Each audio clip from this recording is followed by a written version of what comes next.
Stand. Split on either side. Yeah. Check y'all phones. Ready? Keep filling it. It's Mr. Castro. Yeah, thanks. All right, we ready? Take your time. Pull that door. Thanks. Ready? All right. Hey, good afternoon, everyone. And I promised I guess, inside an hour ago that we would provide a presser with some detail on what's. But let me first say thanks to our citizens. Thanks to Mr. Cornell X for bringing in Gerald Williams. We all know about the senseless murder of David Castro, 17-year-old beloved son. And his father is standing with us today, Mr. Castro. But let us not forget about David's mother and his other two siblings. They are in pain. And I'm going to make a few brief statements. I'm going to allow Mr. Castro to come up and make a statement. He will not be answering any questions today. And then we're going to turn it over to the investigators. But Mr. Williams, we believe, brutally shot David on July the 6th. A week ago, I promised that we would not stop until we get him in custody. And again, I want to thank our citizens and Cornell X for assisting in bringing him in. July the 28th, we filed murder charges on the suspect. I just want to thank the community again. And I want to say this before I turn it over to Mr. Castro. A message to everybody out here in this community. We will not stand by and allow people to brutally murder and harm our citizens and do nothing about it.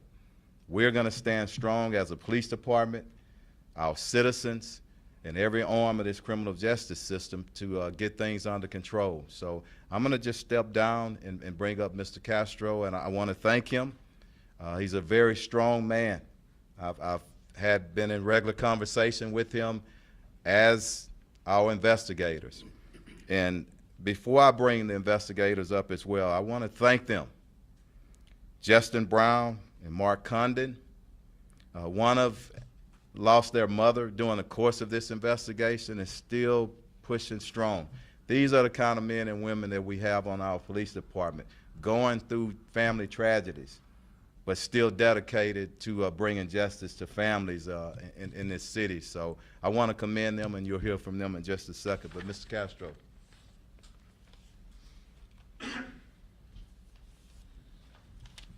Thank you, Chief Finner.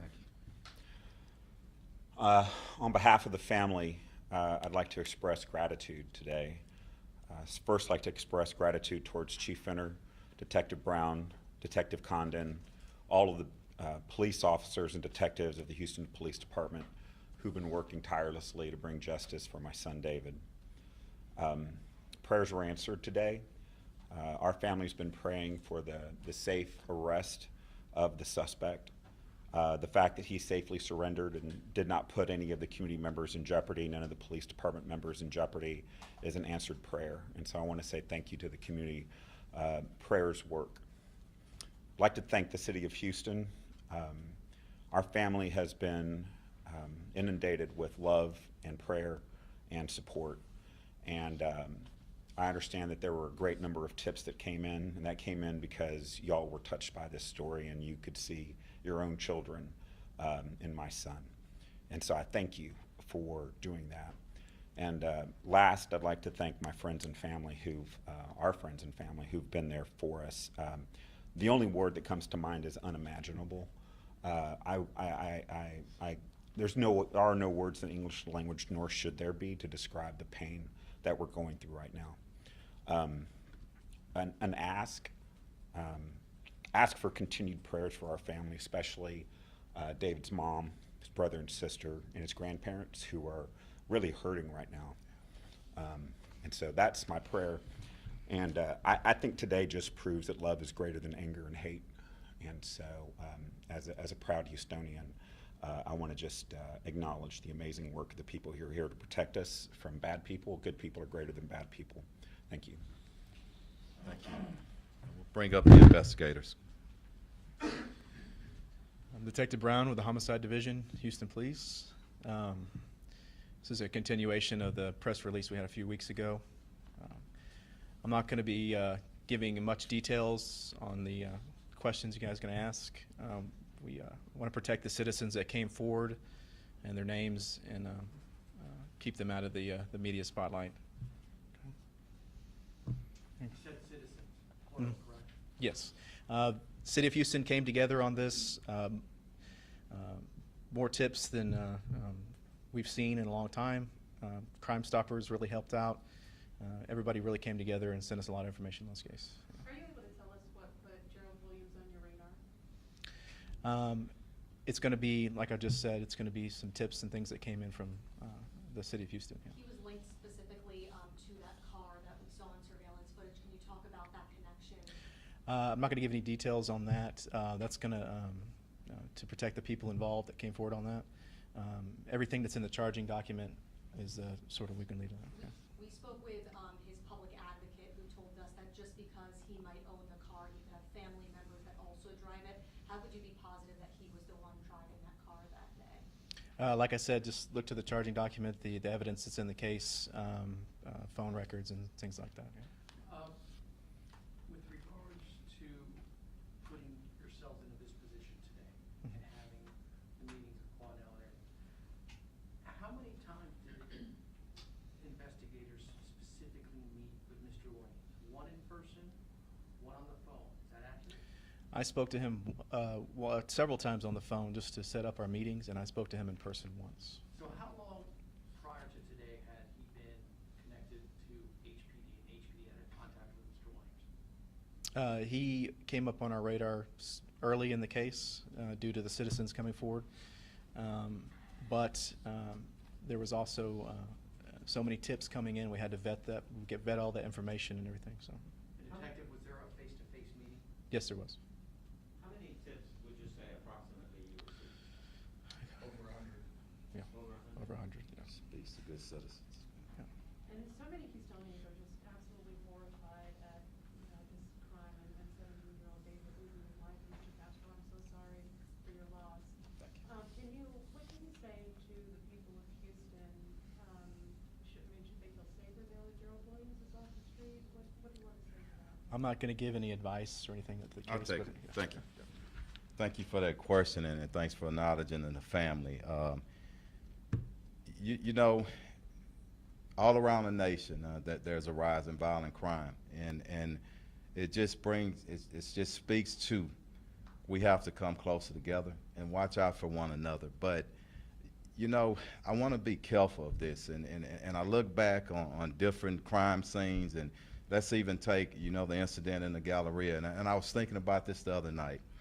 I want to make sure that our citizens, we look at things for what it is, and an individual that for whatever reason, whatever happened before then, it didn't justify him shooting into a vehicle and killing an innocent. And you know what? Let's speak to those people, and let's make sure that we all working together to get those individuals off our streets. And I'm celebrating that today. And I know it gives some a bit of closure.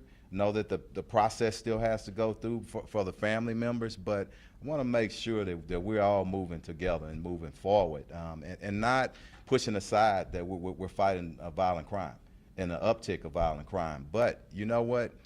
As the criminal justice system, and y'all been seeing the meetings start coming together, and we get these trials moving like some of them are, you're going to see a better and safer Houston, Harris County. But let's keep things in perspective. Let's hold this city together.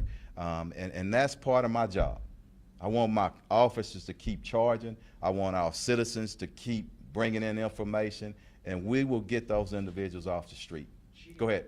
Chief, when you took the job on the very first day, you said, men, women, I need you to step up. I need you to provide tips. Yep. Give me good Houstonians. Is this what you're referring to? It is, and thanks for asking that, Maury. And we want to celebrate that because a lot of times people get this myth. Yeah, there is good investigative work, outstanding, all over our nation. But homicides and other violent crimes, you know how we get people in custody? Our largest force multiplier, that's our citizens, bringing information. And I want to say this because today we're and I don't want to say celebrating so much, okay? A good feeling that we got somebody in custody, but there are other families that's suffering right now, and we hadn't made those arrests. And there are individuals out there, and when I go around to these different neighborhoods and talk to different people, and they say, well, Chief, how can we help? You know how you can help? You talk to your family members and your friends, because people know who killed or who victimized people, and we all need to be together, because you know what? If you don't do anything about it, tomorrow it could be on your doorstep, and then you sitting up on that front row in church at one of your loved one's funerals. So I want us to all come together. And you somewhat answered that in there, but there are a lot of families out there that unfortunately do not have the amount of media, the amount of coverage, the amount of man hours put on their cases. They're still waiting for that arrest. What message do you have to them? Well, let me What tell them happened? to stand strong with us and understand we don't discriminate. We don't pick and choose how that information comes in. But let me tell you something. All our investigators and the police department, when we get that information, we're going to follow it. It is all our goal to get those violent criminals off, and especially somebody who killed somebody in our great city and our county, okay? Can you speak a little bit about this particular case itself, Chief? I know you were new to this position a few months into it at this point. Without going into the details, I know that Detective Brown said he can't kind of explain what pinned Gerald Williams specifically to this, but did you double check the work? Are you confident in this investigation? Absolutely, absolutely. I'm confident in it, but I also, and we spoke to Mr. Castro before we came up, and one thing about me, I can't say that I spoke to every homicide victim, but when I tell you, and Mario, I talk to people who lost because they're hurting, and I want them to know that we're standing behind them, but also we got to be really, really careful that we don't say anything that's going to jeopardize the case. And that's so important, okay, because we're here to catch those criminals and lock them up, but we're part of that criminal justice system, and we want to respect that process, because at the end of the day, you know, when a family really probably gets some semblance of closure, when that individual is sentenced to prison, okay? And that's what we want to get. In regards to the tips, I know you all mentioned quite a few people called in information. Will anyone receive the $10,000 reward? Are you all passing that to Crime Stoppers? I'm sure they will, but and please, thank you for saying that. And I forgot to at the beginning of our partners, Crime Stoppers. Thanks so much. Thank you so much for setting up that forum, that platform where people can come in with tips and get compensated for it. So we're appreciative of it. But they said it. Over 100 tips that came in, and I'm sure that Crime Stoppers is going to stand behind their commitment, and we're excited about that as well. Can I follow up with the investigators really fast? Yes. On a case of this significance. A few more questions, and we're going to, On yeah. a case of this significance, how challenging was it to keep everything close to the vest, knowing that if one particular piece of information gets out, then it could help or can create a breakdown perhaps of the suspect? Any case is challenging, and we put forth all the effort we can. This one, information was coming in quickly with all the tips the chief mentioned and through Crime Stoppers. So we follow our procedure, and we go from there. I would like to add something. Go ahead. Justin and I didn't solve this case alone. We had help. We had help from other detectives, specifically Detective Holbrook, Detective Roscoe, and the Auto Theft Division played a pivotal role in this case. So I just wanted to give them some credit also. Thank you. From your detective perspective, just because Chief Finner had mentioned the community, and also, let's just be clear, just the uptick of crime across this city, this does feel like a win for Houston, especially in this road rage case. It's a difficult case to crack. What would you like to say to everybody else who is waiting for their moment, for that justice process to continue? Because this is one case down, but I would imagine, Detective, you've got a whole stack of them on your desk. The only thing I can say to the family members out there is just be patient with the process. I know the chief mentioned that, and you mentioned that the media attention Just know that everybody up in homicide is working night and day to get their cases solved. Good. And how often do an extra set of detectives, like Holbrook and Roscoe, help out on a case that is assigned to two other detectives? Two more questions. They're available anytime that we ask for help. Okay, so in Yeah. this case, you guys asked for extra help? Due to the amount of tips coming in, every single tip that comes in needs to be vetted, and the information needs to be processed, and just the large amount of tips. Hold up, let me address something too, okay, because I want to set this, because Mario asked something, and look, it's not unreasonable that we put teams of investigators on a case, and it doesn't matter what family it is or whatnot. Every family in this city is very important to us, and every homicide is, okay? Go ahead. I just wanted to ask you, Mr. Castro asked for acts of kindness after his son's demise, and everybody responded, obviously with tips and kindness, but this road rage incidents continue to happen. Is there anything else we can do? Because people out there on the roads, they have, they're armed, and then Yeah, they could be look, I want to put some stats out later this week. I got a family personal issue that I have to deal with, some of y'all know about, but we just had a meeting with our executive team. I want to put some statistics out on what we've done in the last couple of weeks in regards to road rage and other incidents. We should get that out to you sometime this week. But to our citizens, be careful. And if you got some nut out there, and I am not, and I want to say this, we've had our conversations, I'm not blaming Mr. Castro or any other victim of violent crime. You got some people out there for whatever reason doing some crazy things that we hadn't seen. So if you get somebody and they're trying to cut you off or whatever, let them go on up the road. And sometimes they're still going to shoot at you. But we have our marked and unmarked units out there on the freeways and on major fairways, marked and unmarked, and working with other jurisdictions. So we have some good results, and we want to share it with you.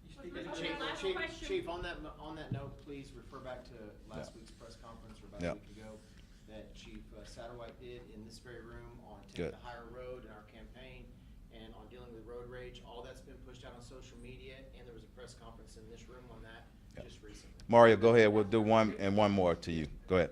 Chief, paper plates have been an issue that many people have discussed.